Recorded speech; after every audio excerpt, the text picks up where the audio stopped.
Attention, please. Okay, guys, show us what you got. I did not like the milk stout. That's fine for me. That's good. This one was the most polite game I had ever seen. That sounds perfect. Those are just stupid things that aren't supposed to happen. Oh, she abused that guy. I like the attitude. Protect the house. Your teams, your season is on now. Oh, they throw a flag. It's Sports Talk. It was time to stop this before something bad happened to him.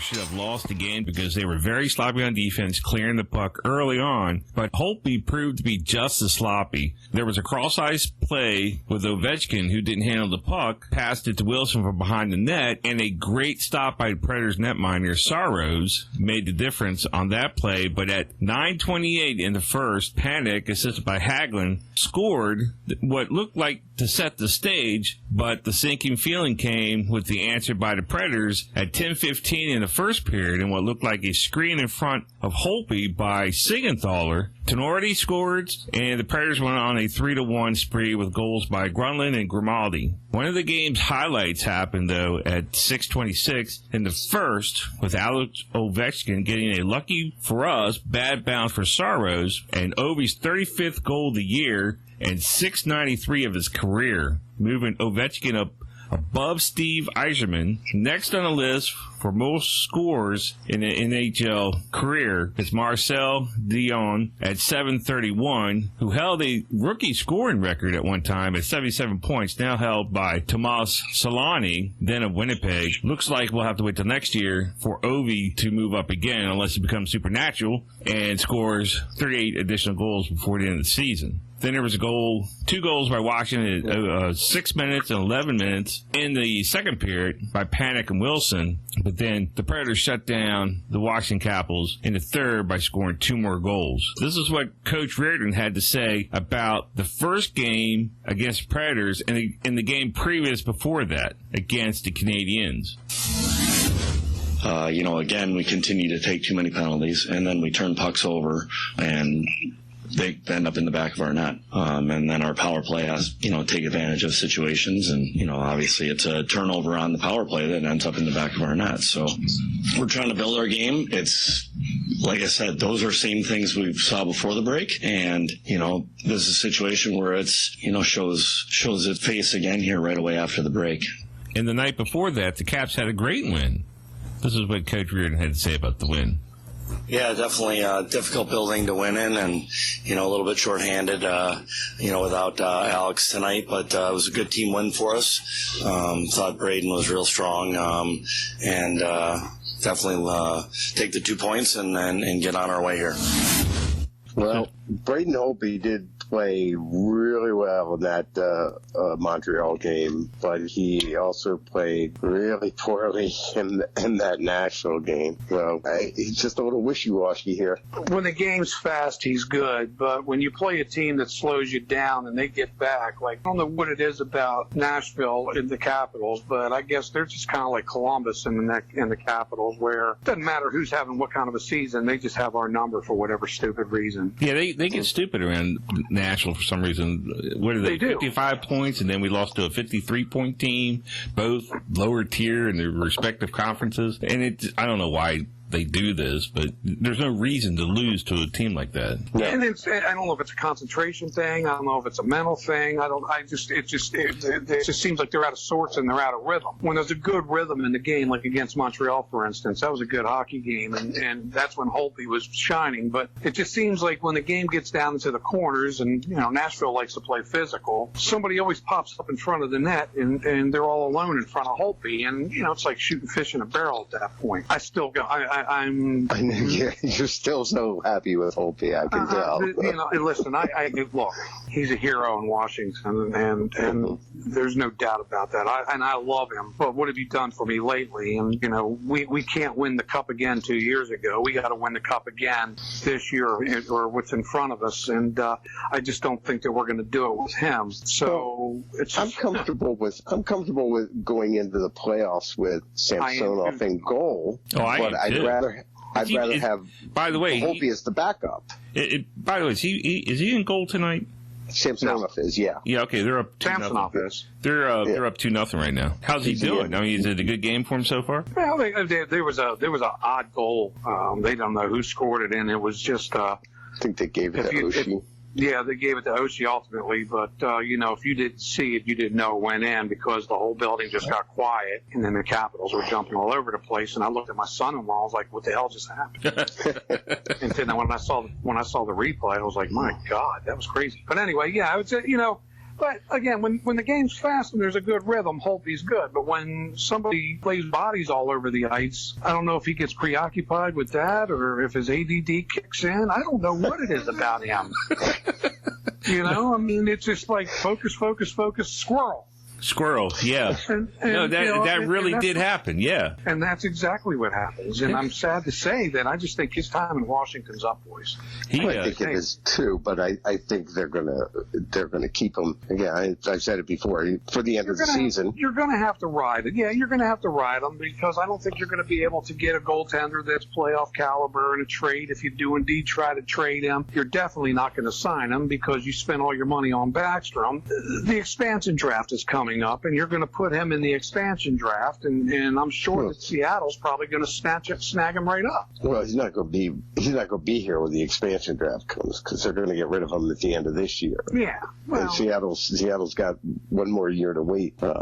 After this year. So wherever Holtby ends up, I don't think it'll be I good thought Seattle was going to play next fall. Why did I say that? Why did I think that? Not next fall, the fall after, which I thought it was just coming fall. But hopefully Ovechkin, if he scores one more tonight, for instance, he will be tied for 8th with Messier, which would be great. And that would put him 14 goals behind former Capital Mike Gartner for 7th.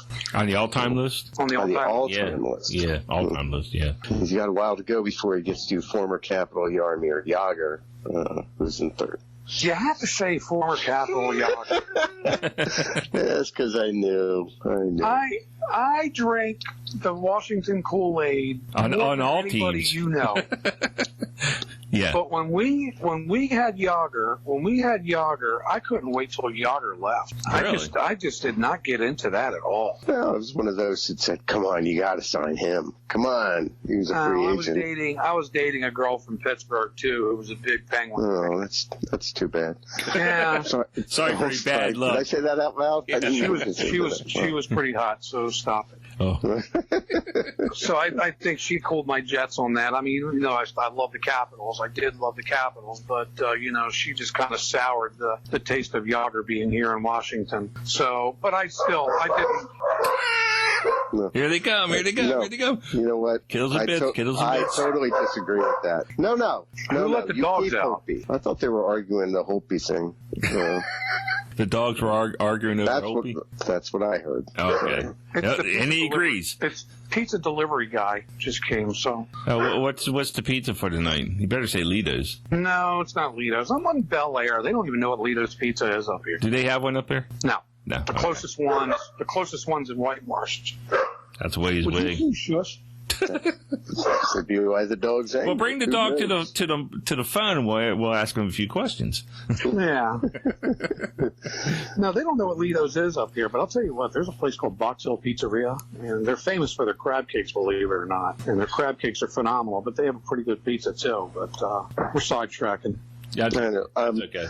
Jagr actually scored 83 goals with Washington. He wasn't a slouch there. I mean, come on. Well, he wasn't a slouch, but that would be just like Danny White coming to play quarterback for the Redskins. That would have been, you know what I mean?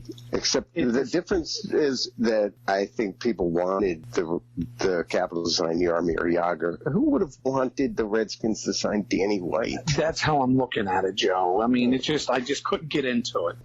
He was an enemy. He was a Penguin. We didn't like him. Well, we got Carl Hagelin now. We had Niskanen. We had Worthing. It's a different story now. He was Caddyshack too. So I don't want to hear it. Stop it. Don't get me upset. Okay.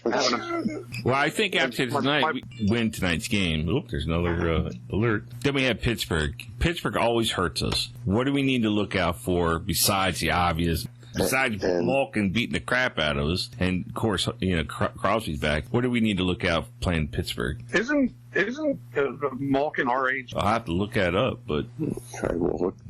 I'm on it. He's not close to 40. He can't be our age playing. No. He's 40. He's 45, 50 years old. Evgeny Malkin? I'm kidding when I say that. God, you don't know my sarcasm. I didn't either. I was going to let right along with it. Yeah. He's 30. King of sarcasm. He's 33. Here, I'm gonna get political. I can run for office. I bamboozled you. Yeah, he's 33. I found it here. Yeah. 6'3", 195, and beat the crap out of you. No, he won't. He's a baby. He's a little sissy. He won't beat you up. He won't. Yeah. Well, Big Gino hurts himself. He hits so hard. He is a hard hitter. He ends up hurting himself more than he does the guy that he hits. He's a bruiser. That's sarcasm, right? It should be. I'm not afraid of Pittsburgh. I'm not. Well, it's. I'm always afraid of Pittsburgh because for years they were our kryptonite. We've been having our way with them recent years. Recently, but seriously, I mean, Crosby's always been our kryptonite. And he's another one that's in the twilight of his career. I mean, he's another concussion away from becoming me, and I mean that, and I mean that sincerely. I mean, I don't know how many more thumps to the melon he can take. Well, that is a serious consideration because they do add up. Can't take too many shots to the head. To be perfectly honest with you, he's had too many. Yeah, he has had too many, and I don't know what it is, how resilient he is, or what. I don't know. He must have a super brain or something, but that pea's not rattling yet, and he's been very fortunate. He's been very fortunate to get away with it for this long. He has missed 114 games due to concussion-related issues. Yeah. I was going to say, that pea's not rattling yet. And he had a abdominal surgery this year, which kept him out, a couple months. So, yeah. He's a tough guy. He's aging. We choose not to like him, but you have to respect him. Oh, I respect him. He's God, yeah. He's got more accolades than Ovechkin does. If you look up his record over the years, I have to look it up as far as... Are you from Pittsburgh? Stop throwing that stuff up there. Hey, my family originated from the Pittsburgh area, so. I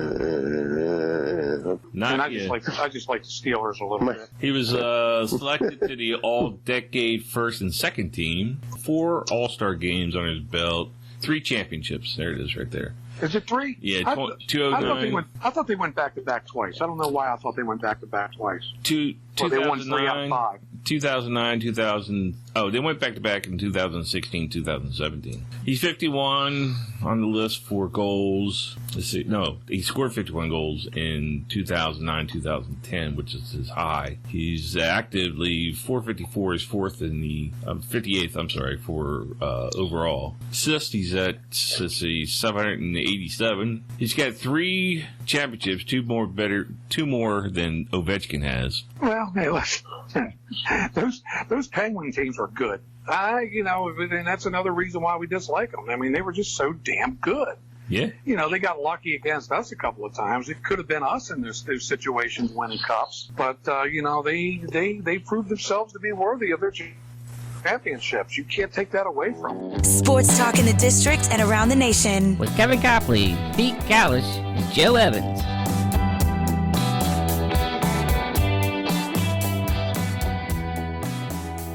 Right now, our penalty kills at 84%, and that's number 2 in the league. So, I mean, that's right.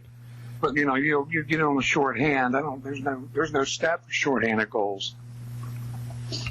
They should be after this year. Yeah, I'm looking. There's no statistic for giving up shorthanded goals. There should be.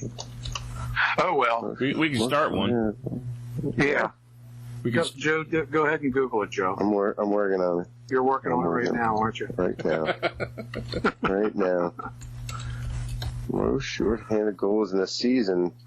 The record is given up is 22, it looks like, by the 1991-92 Minnesota North Stars, the 95-96 Colorado Avalanche, and the 84-85 Pittsburgh Penguins. 22. Now, how many have we given goals. This year, 8.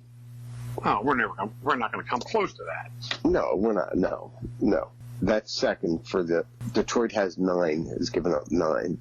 The record for the Capitals, it looks like, is 18, and that's by the 74-75 Washington Capitals, who could have given up goals with, while the other team was 2 men down, for all we know.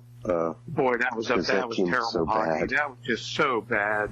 Those teams in their infancy, their first 10 years especially in the league, were just, well, I'll say 10 years, but once Brian Murray came at the 81, the second half of the 81-82 season, when Brian Murray came in, it got a whole lot better. But my goodness, the teams that played prior to them. Once they made the big trade, was it Ryan Walter and Rick Green for Rod Langway, Engblom, Jarvis, and Lachlan.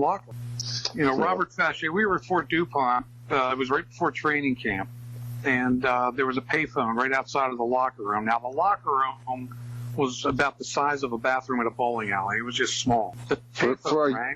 If you could, for our younger listeners, explain what a payphone is, that would be really good. Exactly. That's awesome. There was a payphone outside of the locker room, and I answered it, of course. It rang. Why wouldn't you? And it was Robert Fachet, if you remember who Robert Fachet is. Yes. And he asked for Dennis Marouk. And, of course, I yelled for Marouk, and he came and answered the phone. He was on the phone for about 30 seconds, and he hung the phone up, and he came in. He goes, Wally and Greener got traded to Montreal. And then, that's when all 5 sports writers in the area that covered hockey, and I think one was from the Prince George's Journal, one was from the Prince William Sentinel. I mean, there was really not a lot of people covering the Capitals back then. They converged on Fort DuPont, and, that's when we learned that, what had happened. Then the rest is history. I mean, we were sad to see, Ryan Walter and Rick Green go. What we got in return, set the tone for the rest of, the franchise. Because we almost lost that franchise that year. That's right. I was on the floor of the Capitals, so I was on the floor answering telephones for partial season ticket plans. We have to sell X amount of tickets. We have to sell X amount of partial and full season ticket plans in order for Abe Poland to be satisfied enough to keep the team around. He almost disbanded them. Nobody wanted. And then Prince George's County came up and gave them the earth, moon, wind, and stars, and then the rest is history. We'll return after these messages. That sounds perfect. Okay, so for Maryland, there was a moment of silence for Morgan Wootten of DeMatha and Kobe Bryant and 7 others, including his daughter, who passed away this past weekend. And that was very, very sad, and it was a tough week for the basketball community. Great loss felt here in the DMV with the passing of Morgan Wootten. And I know, Pete, you had many visits with Morgan at Lido's during his time there. Lido's was one of his favorite places, not only for dinner, but just to be there. That was his hangout. That was his Arnold's, if you will, And exactly. Along with a lot of the great, and still DeMatha alums hanging out there. So, got a funny story, anything you want to share about Morgan Wootten? When he came in, it wasn't like, you would come in and I would just, lean on the table and just talk to you. He always made it a point, he and Kathy made it a point that they would come by the bar and shake hands and exchange pleasantries. And, of course, he knew what I was going through physically. And, he was very, very concerned about it. And he would ask me questions. And, then, he would just go to his table. And he was a pretty private guy for as famous as he was. But, I maintain this. Whenever you talk to Morgan Wootten, he was a very, very important guy. Very, very well-known, very famous guy. But when you were in discussion with him, and Joe, he taught you. No, he did not. He didn't? I thought you would have, I thought everybody went to that. Didn't have his world history? Morgan Wootten taught freshman world history. Right. Yeah. To the entire freshman class with the exception of one class. Your class? Yeah, it was mine. Yes, what happened? I was one of like 25 kids that did not get taught by Morgan Wootten. Wow. That's crazy. That's rare. Well, I'll tell you, but, in talking to him, guys, he never wanted to talk about himself, and you were the topic of the conversation. He was more interested in you than we should have, that we were of him. Yeah. And he made sure that you were the important person that was talking. And that was a gift. That too many people are capable of doing that, especially somebody with his status. So that's something I'll never forget about Coach, because like I said, when he walked through, the music stopped. It really did. There's Morgan Wootten. There's more. You can hear the whispers. Right. And he didn't like that. Well, I got to talk to him. He didn't like that at all. So I think that's why he liked Lido's so much, is that it was just that small town, small restaurant. Everybody knows me, and I just don't want people coming up to my table, which people respected that. Right. Right. Every once in a while, somebody would send their kid up to his table with a camera. He was a good sport about it, but you could tell that he wasn't. Well, he was there to have the dinner new with his Lidos, bride and the new Lidos didn't have the back room like the old one did. For us older guys, we know about the back room at the old Lidos, and that they could Blair Lounge. Yeah, they could disappear back there, and a lot of them did. Lefty was in there.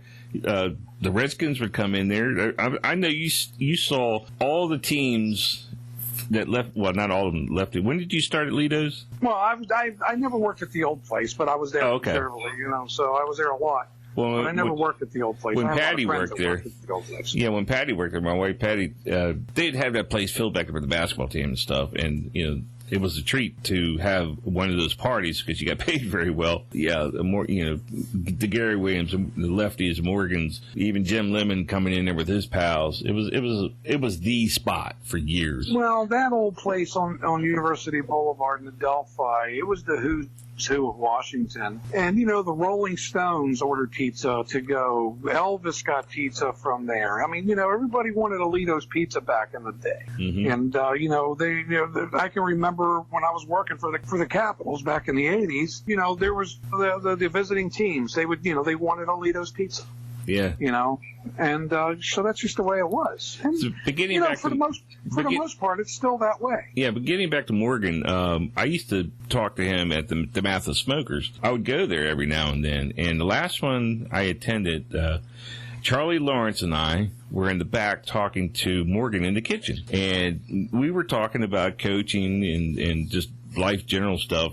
But the amazing thing was, I was not an alumnus of DeMatha. Charlie was, but he did matter. He took time out to talk to you. He was. I found that amazing about him. He could have just turned around and walked out, and I would have never approached him. But he was back there talking to Charlie, and I know Charlie very well. He's passed away now, but it was fantastic. I mean, the stories he would tell about all the old teams and his philosophy, and making sure that as a coach you participated, you made sure you did your job. You didn't watch the game, you coached the game, and those sort of things. And it was a great experience. And I was there at the Smoker the year he retired, which was 2006, I believe. Was it? Yeah, 8. 8. Okay. 6 or 8, I think. The speaker that year was Billy Ripken. What? I'll never forget the introduction. So Mike Jones gets up, introduces Morgan, and this is last, he's retired, and all the athletes. It wasn't like his retirement dinner or anything. It was just at the Smoker. If you'd never been to one of these Smokers, it was a very casual affair. It was a fundraiser, but a very casual affair. Morgan introduces Billy for being there and coming to be the speaker for the Smoker that night. And Billy gets up there and literally he goes, "Is this thing on?" He goes, "I can't believe this." And he looks right at Morgan. He goes, "I drove 45 minutes to get away from a legend." That's funny. That is funny. And Morgan laughed. Everybody just died. That was a great story. Billy Ripken was a hoot, though. He just tore the crowd up. It's not the Smoker anymore now. It's called Stag Night. They took the Smoker moniker away. Okay, and everybody good. Still calls it the Smoker, right? But they tout it as the Stag Night. Stag Night. I've been to a couple of them, and they're fun. They're fun. And then, of course, my favorite night of the year was the night before Thanksgiving. We would converge and on the VU, and the rest is history. Rest is history. Yeah, and that was the circuit, if you will, for that night. You'd go to one of these events, but you always ended up at the VU for the Northwestern homecoming, if you will. That's exactly right. The night before Thanksgiving. It still goes on to this day. Not as much as it used to. I mean, it's not as popular with our crowd as it is with the younger crowd. I mean, the bars still get jammed up, but yeah, you're not getting a lot of Northwestern people up there anymore. I mean, you'll get the occasional Marty Dunn, and every once in a while I would pop in there, and Timmy Morrison would come in. But for the most part, nobody comes in because everybody lives out in the sticks like you, Kevin. I mean, everybody moved an hour away from the city. So I did text you this year saying, "Are you going to the VU tonight?" And I was prepared to go, but I was down. Yeah, you said you weren't going, and you said it had been down for a couple of years. The attendance had been down, so nationwide, that's the biggest bar night of the year. Is it really? Night before Thanksgiving is the biggest bar night of the year. Huh? I thought it was just a DC thing. No, it's the biggest bar nationwide. It's the biggest bar. It's the 4th of July, Halloween, even New Year's Eve. It's the biggest bar night ever. Even Super Bowl. Sports talk in the district and around the nation. With Kevin Copley, Pete Callis, and Joe Evans.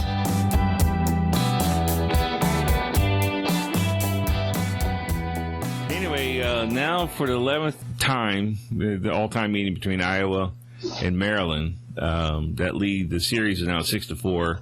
And the last meeting back on January 10th, Maryland lost 49-6-7. But it was at Iowa's Hawkeye Arena. And Iowa was coming off a huge win over Wisconsin, right? So they wanted to keep the momentum going. But this was, if you want to call it a statement game, wow, this was a statement game. So Maryland came to play, scoring 36 points in the first, 46 in the second, 82-72 win. And this game is huge, in my opinion. So this was the biggest takeaway for the game for me, was Jalen Smith played this game like a big man that he should and can be. His defense, oh my God, was outstanding. 5 block shots, right? 5 blocks. So he had this added feature. And I don't know if you picked up on this or not, but see if you agree with me. He lacked what Bruno Fernando did for us consistently. He blocked and defended players from behind, and he had a couple block shots coming from behind with his long wingspan that he has over Garza. It was a fantastic game for him. 5 block shots and 14 rebounds. They had 18 points? 18 points, yes. But we had double-double. Yeah, but here's the other thing. You know how I get aggravated when he hits 3-pointers? He shoots 3-pointers? He only had 2 attempts. Yes. Oh, he just got the goal, by the way, boys. Yeah. Okay. Yeah, I just saw that. He scored to time SCA. Well, getting to the Iowa game, they played big, and it's probably the best game they've played in the last 10. Yeah. And you could definitely see that, they're ready to turn it on now. And I just, again, my favorite saying is, how do you eat an elephant one bite at a time? And that's what they've got to do. They still have a couple of games with Michigan State. They got to play Rutgers twice. They have to go to Illinois.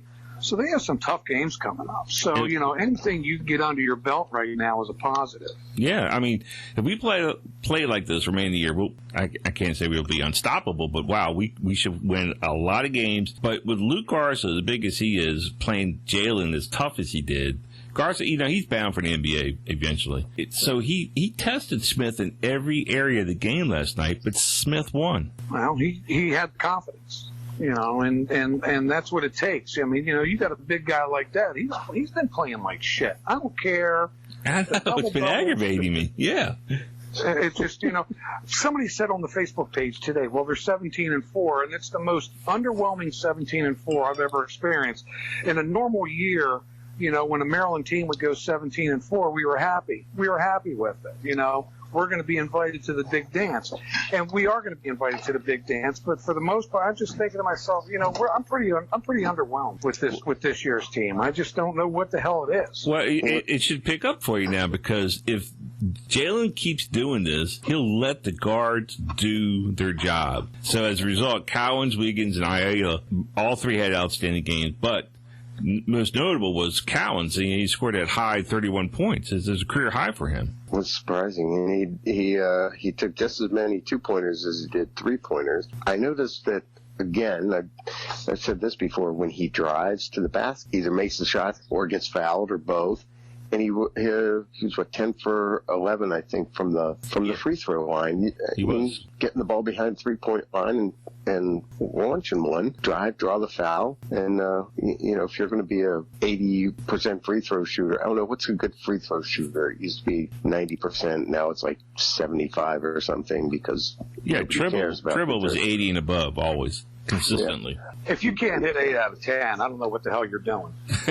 Right. Yeah, but if he does that, then Maryland is going to win. If he doesn't, he stands behind and launches 25 or well, I didn't throw up that many, but 12, 15 3-point shots a game, then what happens? Well, they lose. He had 9. He went 9 for 15 on 4, 10 for 11 from the foul line, like you just said, and then you add on to that 6 assists. So here's your 31 points plus him helping others, get to the basket, and a couple times feeding Jalen. And that one, it was a breakaway, I think it was. He held up and he shot, and it was short, and Jalen followed up for it. But one thing that Jalen also did last night was he got in position for that second putback.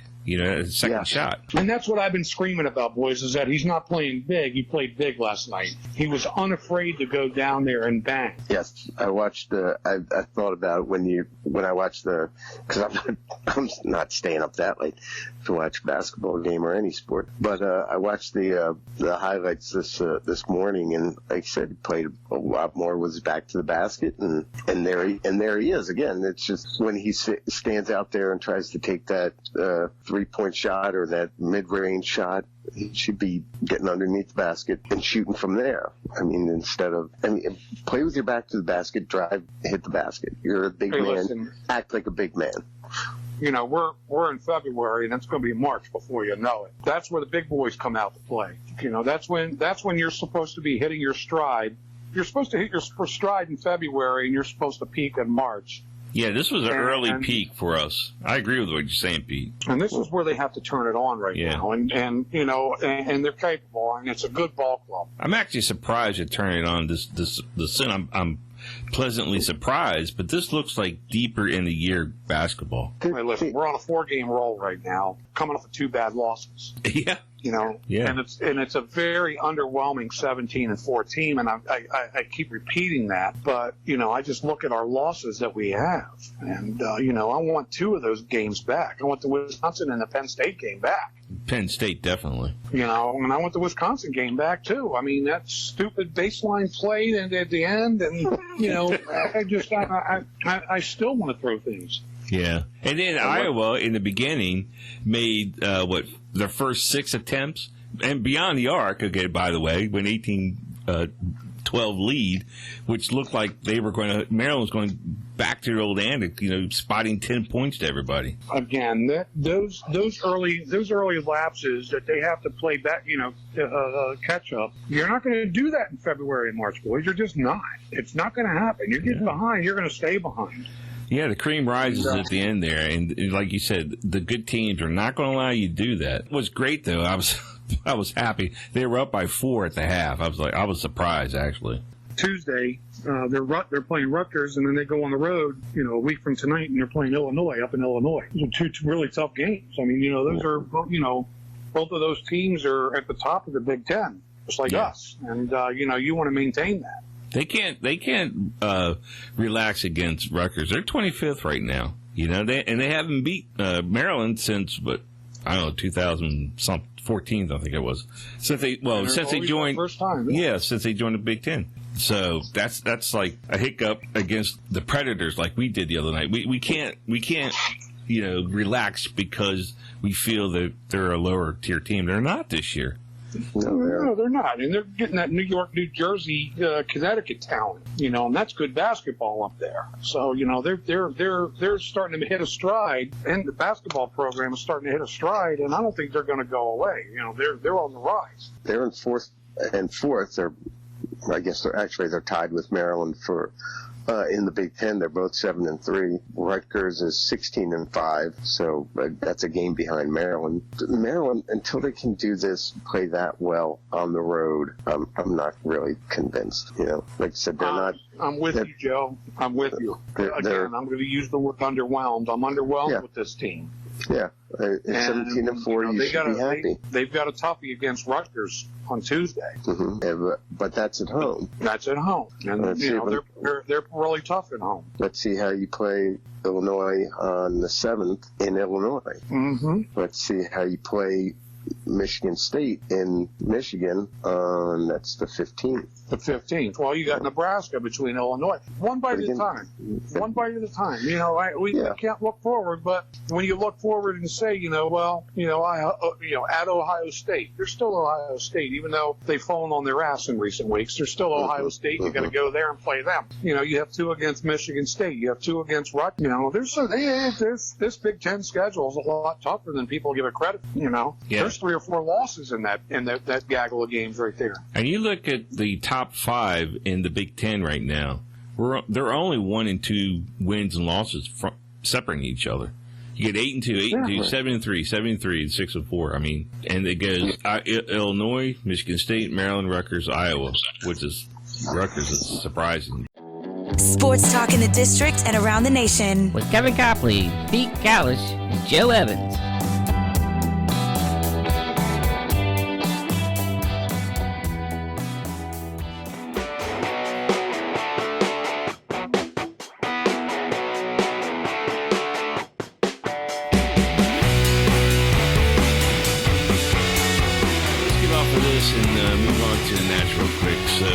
As a side note, Dusty Baker was picked up by the Houston Astros, and he's 70 years old. He's hoping to clean up with the scandal that happened down there, but clean up and maybe add something to his legacy. So that was good. That was actually good to see. I like Dusty Baker. Davey obviously did the job he did last year, but I always wanted to see Dusty win a championship here. But that's history. Listen, when we didn't have the Nationals, and I was a Dodger fan. I became a Dodger fan when Dusty was playing. Well, Dusty was one of my guys. When he was playing for the Dodgers, Dusty and Steve Garvey were my 2 favorite players of all time. So when we had Dusty here, I was heartbroken when Dusty was kind of run out of town. Mm-hmm. I could never figure that out. Why would you treat that guy that way? He had this team believing in themselves. Yeah, I mean we had a lot of walk-off wins under Dusty. We had a streak going there for a while, and it really picked up the winning momentum, if you will, in Washington. He's a winner.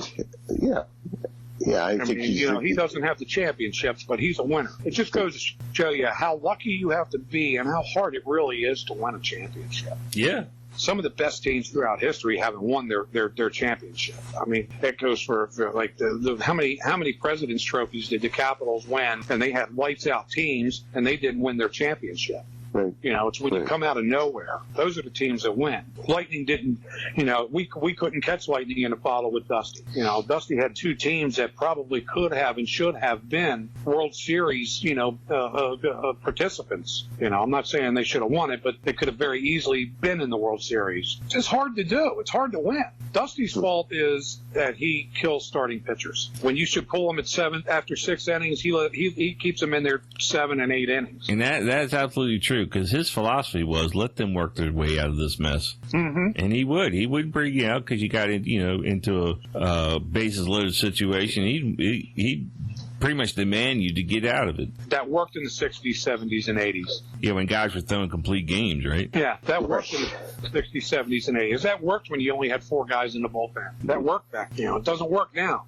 Everybody's a specialist now. And we got pissed off at, Doolittle, in the middle of the season. He was whining that he was getting worked too hard. And I'm like, Christ, this guy throws 20 pitches a night, 3 nights a week, 60 pitches. Scherzer has 60 pitches in 4 innings. How can you cry that you're being overworked? You're sitting in the bullpen eating peanuts watching a baseball game, and they ask you to come out every second game, every third game, and throw an inning. Yeah, you got to kind of wonder where his heart is, because you, me, Joe, anybody else, we'd love to be there. And I love Doolittle. Yeah, I do too. I was aggravated as hell over that. Exactly. I'm being overworked. Come on, man. Well, I mean, I don't know how these guys do prepare a different way to go out and throw 10, 15 pitches a night than you do to throw 80, 90, 100 pitches every fourth or fifth night. Oh yeah, it's totally two different regiments. It's not like overwinding a watch, boys. But I mean, I can see if you're showing Doolittle and you're playing maybe 2-3 nights in a row, or maybe 5-6 out of 8, then yeah, you can feel like you're overworked. But the strength and conditioning for all the players is the same.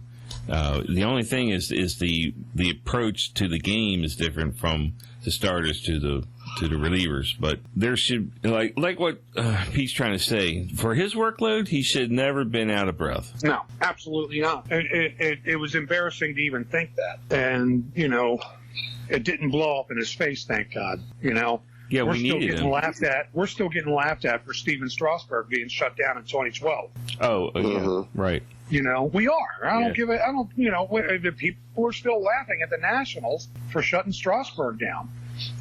We have FD Santangelo on account of that, because Rob Dibble told out loud, he basically said that, he has to man up. He pretty much called him a sissy. Well, Dibble also said something really stupid. It had nothing to do with baseball. Patty and I laugh about that to this day.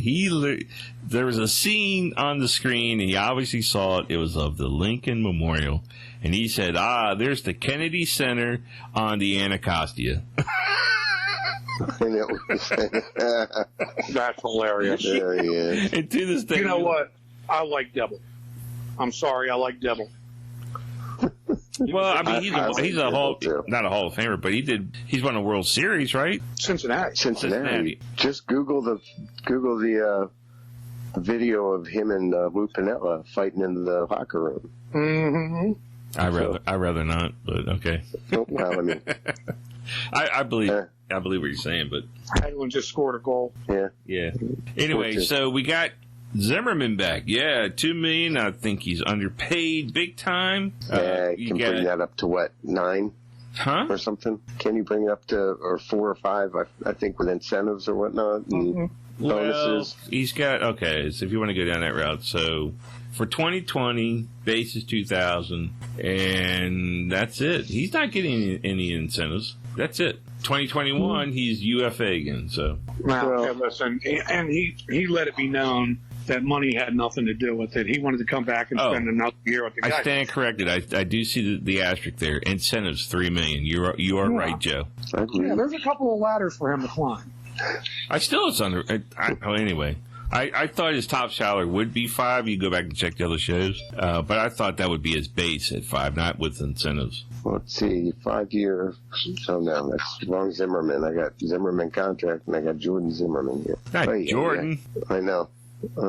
No, it's literally base is $2 million. Did I say 2,000? God, I'm really off tonight. $2 million, and that's across the board. There's no other additives in there, but it does have a $3 million incentive clause, which I don't even know what the incentives are. It's got games played and innings and how many days he's on the IR and all that. I mean, I don't think he's the everyday first baseman. I think you'd rather have Kendrick as the everyday first baseman. But I'll tell you what, it's going to be by committee. Is only going to have one steady. Yeah, and that's Trey Turner. That's it. Yeah, I agree with. Oh yeah, no. You're going to have 2. You have Soto and Turner. Well, I think that was the whole outfield, maybe, but no, I think at times they're going to put Stevenson in there for Eaton. A couple. Mike Taylor's going to be in there a couple times, but. Yeah, but as far as the infield's concerned, first base, they're going to have 2 or 3 guys. Second base, they're going to have 2 guys. Third base, they're going to have 2 guys. Yeah. Shortstop, Trey Turner's going to give you 140 games at shortstop this year. Easy.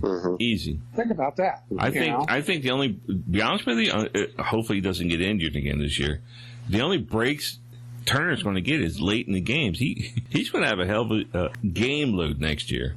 Well, who's backing them up? Castro and Defoe. Castro and Defoe. Defoe. And then if he gets squirrely enough, they're going to maybe put Keyboom over there, but who knows? Well, I think Keyboom will be more tuning at third, but you got maybe shortstop. So here's the deal. So you got Cabrera. He's going to be either second or third. Right now, they got him listed at third. And I really believe he's going to be he'll have the lion's share of it at third base. And then second base is going to be Kendrick, not Castro or Keyboom. And then I think your number one first baseman is Zimmerman with Thames backing him up. I don't think Thames is going to make the major league roster, to be perfectly honest. Yeah. I know you're not big on him, but no, I think he will. I think they're going to keep him, and they're just going to play it out. I don't. Well, I think Zimmerman signing. I think Zimmerman signing just put the writing on the wall. It's going to be Howie and Zimmerman over there, and I just think Thames is going to be a bench player, if that. It was a low risk signing. First of all, yeah, I understand that, but it's not going to be. I'll be very surprised if they have Kendrick over there in the beginning of the year. It'll be your first. So okay, thinking about the roster as it is right now, who's your opening day starting roster at first? Who do you go with? Zimmerman, first base. Okay. All right. Then second base. You're going to go with Zimmerman. Of course, you're going to go with Zimmerman. All right. Now, second, between Kendrick, Castro, and Keyboom, who do you put at second? Kendrick, if you have to. Okay. Kendrick because of his bat. Yeah. I would put Kendrick at first, but I'd put Kendrick at first and Castro at second. No, you got to have your bat. Anyway, you're looking at bats at this point. And okay, Turner's at shortstop. We know that, right? Right. Kendrick's bat's going to be in the lineup 3 out of 4 games. Yeah. And so you got Cabrera. The only thing we can agree on, Joe, is that if you move Kendrick to third and Cabrera to second, that's how you keep him in his bat in the game. But anyway, so at third base, you've seen some pretty outstanding plays from third basemen throughout the years. From Brooks Robinson to Bucky Dent to Rendon. Those amazing diving plays when Zimmerman was young. Just to name a few, but for the most part, the first bag and the third bag, that you can hide guys over there. You have them in the lineup because they swing a heavy bat. Exactly. But you're not. So you're not. I mean, to win a Gold Glove at third base, you're still going to have so many errors in the year. Well, that's the thing. If you're going to go down that philosophy, right? You move Kendrick to third, and you move Cabrera to second. So you have your heavy hitter Zimmerman at first, your heavy hitter Kendrick at third, you have left field Soto, and the right field is actually lacking. You're not going to have 4 heavy hitters from this roster. You're going to have a lot of on-base percentage, though. Well, Eaton and Turner are going to give you, your on-base percentage. Yeah. That's 2 of your top 4 players in the lineup. They're going to be in there. They're going to be playing. Those guys are on base a lot. Soto's still going to be hovering around 300. Right, but what my point is, the philosophy of the 3, 4, 5 batters in the lineup, right? They're not in your traditional position, because if you're putting Kendrick at second, he can hit for power. He's really not a power hitter. He can hit for power. Right, so there's a big difference in that. You put him at second. Now you're not playing a traditional lineup. It's going to be a weird season this year. So you're going to get your runs based on putting people on by playing small ball. Yeah, I agree with that. Absolutely. It's almost listen, our liability is not going to be the bullpen this year. Let's hope. Right. Our starting rotation is still going to be lights out. The Nats are going to have to average 4 runs a game, 4.5 runs a game, and that's going to win you 85 to 90 games. You know how you get 4 runs a game? I'll take in this roster. There's an old philosophy in baseball: creating offense with no offense, and you get Turner and Eaton on as often as many times you can. Even though the guys batting behind him can't hit for shit, at least you're moving them around. They're going to get them home on bad swings. How about that? Yeah. And by the way, who's eating? I am. Stop it! What do you, who's eating? That's a silly question. You know it's Pete. What are you eating tonight, Pete? I'm drinking. Pete's eating. That's how it goes. Cheese sticks and pizza. Cheese sticks. So pizza. What is it? I got all the cheese going tonight. Is that keto or is that a beach? What diet is that? It's pedo. Pedo diet. That's a good one. Anyway, so that's kind of my thinking of this roster this year. Well, we'll see. We'll see how it starts. And I think we're going to be following the spring training quite closely this year, just to see how they're doing and how this is all going to play out. We can't. Yeah. We got We have 27 players on our active roster. We got to get rid of one guy already. Don't understand why they signed this guy, Eric Dames. I just don't get it. He's not a power hitter. He's a left-handed bat, and that's all. That's it. He is an emergency player for somebody getting injured. It's the best I can come up with. Nice. Well, I was going to say, he's going to get buried on the bench. Yeah. But that's an expensive burial, though. Well, he'll play in Fresno more than anything. So you're not getting Matt Adams back. Matt Adams just signed with the Mets. So I was wondering about that. Is that where he went? Yeah. Mm-hmm. Okay. He signed a minor league deal with the Mets. Minor league deal. Well, it's that time of the year where you can only sign him to minor league deals. Probably he'll still make their roster. Right. And we have a ton in our minor league roster. We got Javi Guerrero's down there, Tress Barra's down there. Yeah, we got a ton of guys in the minor league that could be on another roster. Roddy Reed's down there, for Christ's sake. Yeah. Adrian Sanchez, you love him too. He's a second baseman. Adrian Sanchez is going to be a good major leaguer. I'm sorry, but he could be up here. I could see him if something goes awry and they need a second baseman. He's going to get the call, definitely. He just can't stay healthy. You got so many second basemen. How disaster is going to happen. We are heavy at second base, aren't we? Yeah. We're heavy at second because we don't have a true power hitting right and first baseman. Mm-hmm. Or third base. I mean, pick your poison at this point. My biggest beef is that they got a guy that gets on from right field. That's your center fielder. Why do we have two guys who can lead off? Yeah, I think you have three. I don't think. I think Robles can lead off if you want it. No, so you can make an argument with Turner being lead off, Eaton being lead off, and Robles being lead off. But the way Turner hit last year, he's going to be deeper in the lineup. So you got Robles and Eaton being a lineup lead off this year. One of the two. I don't know who they're going to pick, but traditionally it's been Eaton, right? So where do you put Robles? Deeper, like 7, 8 in the order? Well, that's what they did last year. They put him 8 or 9. Sometimes in the 9 hole, second lead off. Right. So that's where you put him. But the problem is, traditionally you only have one. So your center fielder or your shortstop was always your leadoff until Ripken came around. He became a power hitter. So your first, right, left, and third, we really have one true power hitter, and that's Soto. Right. So you don't know who's going to hit behind him. Soto's going to. I have no idea. Get how many walks this year? I mean, I have no idea. I really don't know any idea how they're going to. And we keep saying protect him, but the strategy to keep their line moving. I actually don't know what they're going to do. We talk about walks. That kid's got an amazing eye for his age. He knows how to work a pitch count, and it was a sight to see a 20-year-old kid out there just spitting on the amount of pitches that he spit on. Yeah. Mm-hmm. Soto, we're talking eye-hand coordination, but Soto, his eye coordination was developed in the Dominican. They play this game with bottle tops, and they hit these bottle tops that are flat and they're round, they're small discs. Right.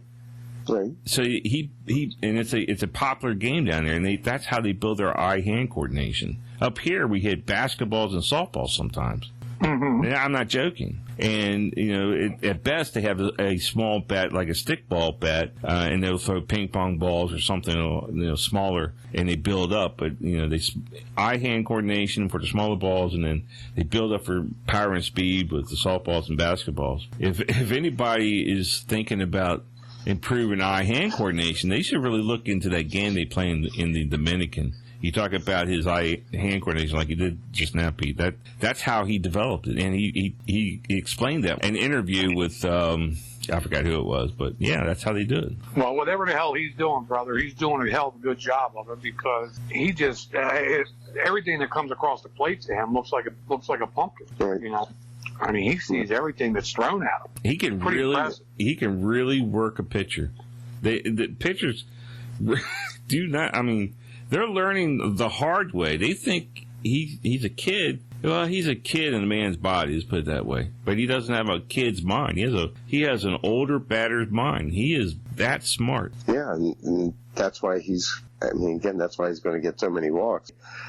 Just go after a pitch just because he wants to hit the ball. He wants to And he doesn't he wants to stand get in the on batter's base. box. After every pitch, as soon as it hits the catcher's glove, he'll squat, he'll step back, he does this, he does that, and there's a lot of body movement. There's a lot of body movement, and if you don't think that plays on the pitcher's mind, you're crazy, because he definitely breaks the pitcher's attention span. Yeah, he got on somebody last year, and The Astros. no, it wasn't the Astros. Not the Astros. The Dodgers and the Cardinals. I think It was during the Cardinals. One game against them, right? The one game. Yeah. Okay, so the game against the Cardinals, I don't remember what pitcher it was. Soto was doing his antics, and he I think grounded out to first this particular play, and the pitcher turned to him and gave it right back to him. If you know what I'm talking about. Grab his crotch. I wouldn't go say it, but yeah. Don't hold that. I do. He did do that. So it goes to your point. He does get in the minds of pitchers. Absolutely.